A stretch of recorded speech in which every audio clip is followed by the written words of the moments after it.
votre poinsettia est malade. Et tant mieux. Dans la nature, le poinsettia peut atteindre plus de 4 mètres de hauteur. Le poinsettia Euphorbia pulcherrima n'a pas toujours été la plante compacte que nous connaissons aujourd'hui. Il est en fait un grand arbuste ou même un petit arbre de 4 mètres et plus de hauteur et de diamètre, bien trop gros pour entrer dans nos maisons. Ainsi, pendant longtemps, les seuls poinsettias vendus à Noël étaient sous forme de bouquets. En 1923, cependant, chez un producteur de fleurs coupées de Californie, Eke Nursery, on a remarqué un poinsettia court et compact, d'à peine 75 cm à maturité. À la différence avec un poinsettia normal, qui produisait des ramifications à tous les 60 cm environ et qui était donc très grand et très peu fourni, le nouveau poinsettia, dit à ramification libre, produisait des embranchements abondants, formant donc presque une boule de feuillage et de fleurs. Feuilles atteintes de mosaïque du poinsettia. Photo, Plant Management Network. Par contre, malgré sa belle forme, le nouveau poinsettia manquait de vigueur et présentait,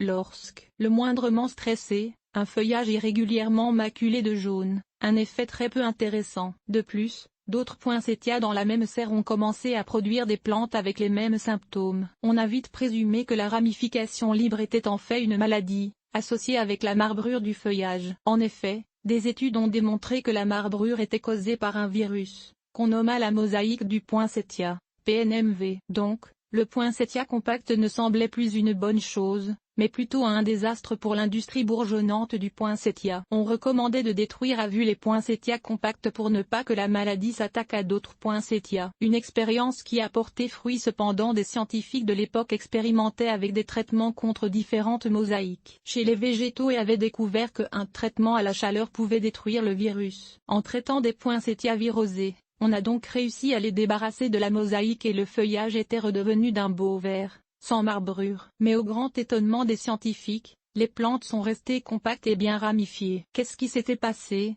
Car des études ont démontré que ces poinsettias, pourtant à ramification libre, ne portaient plus le virus. Mystère et boule de gomme. Puis une autre constatation. Quand on greffait un poinsettia normal, un grand poinsettia, sur un poinsettia à ramification libre, le premier aussi se mettait à produire de nombreuses ramifications et à rester compact. Sans trop savoir pourquoi cela arrivait, les producteurs de poinsettias ont commencé à convertir leurs grands poinsettias en petits poinsettias pour le marché de la potée fleurie. L'industrie du poinsettia en potée était née. Une infection nanifiante joli poinsettia aux pores denses et nains, provoquée par une maladie. Aujourd'hui on sait que ce qui rend les poinsettias plus ramifiés est un phytoplasme, un organisme assez semblable à une bactérie qui vit dans les tissus des plantes infestées. À l'origine, il avait été transféré de poinsettia en même temps que le virus de la mosaïque, mais il est resté dans la plante même quand le virus avait été détruit. Du point de vue d'un poinsettia sauvage, ce phytoplasme est un désastre, car la plante reste petite et dense et est vite dominée par les végétaux environnants qui créent tellement d'ombre que la petite malade meurt. Pour les producteurs de poinsettia, cependant,